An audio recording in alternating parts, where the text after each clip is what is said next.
Educação à distância, mudando realidades. Olá, seja bem-vindo à disciplina Modelos Educacionais em EAD. Essa é a nossa sala de entrevistas e nós estamos recebendo aqui o professor Jorge Washington. Ele é mestre em psicologia, graduado em administração, professor do Instituto Federal de Rondônia no campus Porto Velho, Zona Norte. Nesse episódio 2, nós perguntamos ao professor Jorge como dar feedback aos estudantes. E o professor Jorge, ele está em missão na Finlândia, onde participa do programa de formação Educadores do Século XXI.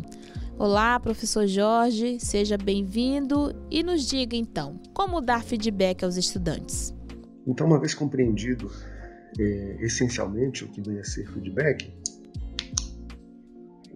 devemos começar pelo ponto de que esse feedback deve ser orientado por um objetivo, por uma meta.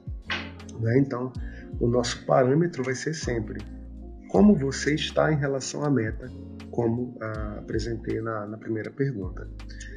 Então, resumidamente, de cara a gente pode dizer que o feedback deve ser orientado pela meta estabelecida no começo de uma trajetória de aprendizagem. Outra é que ela deve ser uma meta que a gente vai chamar aqui de tangível, um feedback tangível ou um feedback transparente.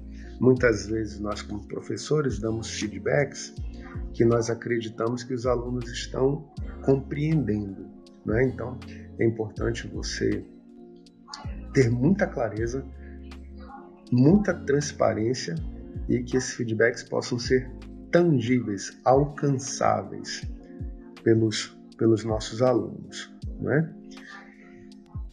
Uma terceira diretriz muito importante é que esse feedback possa ser revertido em uma iniciativa, ou seja, que ao término desse feedback, o aluno, ao receber esse feedback, ele saiba que iniciativa ou que ação ele deve tomar. O feedback também deve ser generoso no sentido de adequar o discurso ao interlocutor. Como assim? Nós compreendemos partindo do seguinte princípio: nós precisamos ser poliglotas dentro da nossa própria língua. O que eu quero dizer com isso? Uma vez que eu compreenda quem é o meu interlocutor, o nível de compreensão que ele tem, eu tenho maiores possibilidades de ter sucesso adequando a linguagem ao interlocutor. Não é? Então, um feedback generoso, um feedback adequado para o nível de compreensão ou de evolução do nosso interlocutor. O feedback também tem que ser dado a tempo, no tempo certo para surtir o efeito desejado.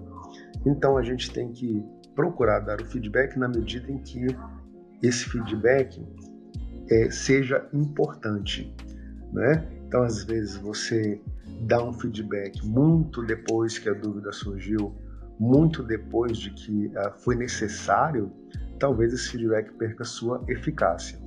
Muito obrigada, professor Jorge Washington, pela sua participação, pela sua explicação sobre como dar feedback aos estudantes.